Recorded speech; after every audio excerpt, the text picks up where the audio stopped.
Did you ever overhear something you were not supposed to hear? Or do you whisper sometimes to avoid others from overhearing you? As you have probably experienced, next to the sender and the receiver, a signal can also reach and affect other individuals, also in animals. And this can have important consequences for animal behavior. Individuals that are present but do not take part in the signaling interaction we classify as eavesdroppers. This mixture of signalers, receivers and eavesdroppers together form a communication network. Eavesdroppers can benefit from intercepted signals because these signals often contain information on the phenotype of the signaler and the receiver. This way, eavesdroppers can learn about potential competitors and potential allies, but also about mates and predators. This social information can trigger eavesdroppers to adjust their behavior by avoiding certain aggressive rivals they had just overheard, or by approaching potential mates. For example, female black-capped chickadees actually cheated more often on their high-ranking mate when they had overheard their mate lose a singing contest. Many animals do not only keep check on the signaling behavior of conspecifics, they also pay attention to the signaling behavior of some of the other species they live with.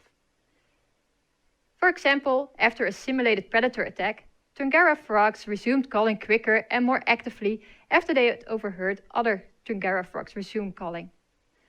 But they also resumed calling quicker when they overheard the calls from another frog species, the white-lipped foam frog. They are familiar with this species and together produce a mixed species chorus at breeding sites. They, however, showed no noticeable response when they overheard a similar but unfamiliar frog species resume their calling. Both conspecifics and heterospecific signalers can thus affect the behavior of eavesdroppers.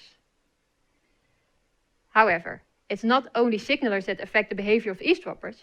Eavesdroppers themselves can also affect the behavior of signalers.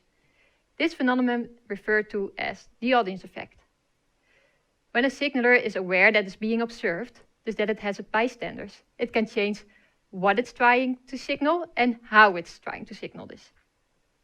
Sometimes the most important goal of a signaler is not to convey information to the receiver, but to impress the audience. You can think of public debates as an example.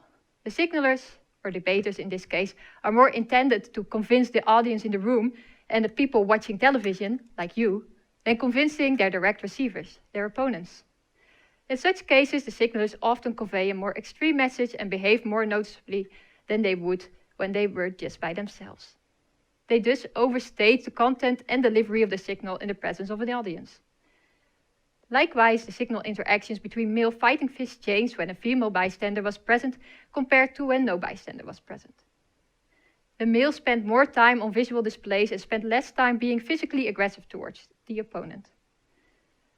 The researchers who conducted this study suggested that the male used more noticeable displays because they were trying to repel the female at the same time. The researchers also speculated that females might be less attracted to very aggressive males, and that is why the males decreased their aggressive behavior. Or maybe they just cannot be overly aggressive and show impressive displays at the same time. In summary, signals between senders and receivers can also affect third-party bystanders. For example, by making them change their mating decisions. At the same time, bystanders can affect the behavior of signalers. For example, by making them use more noticeable displays. Many animals live in complex social environments in which they do not only connect to each other in space, but also via signals. By eavesdropping on these signals, animals can acquire key information on their social environment. In turn, animals can use these signals to influence their social environment, to attract, repel, or convince both receivers and bystanders. Therefore, you should always be aware of who else might be listening.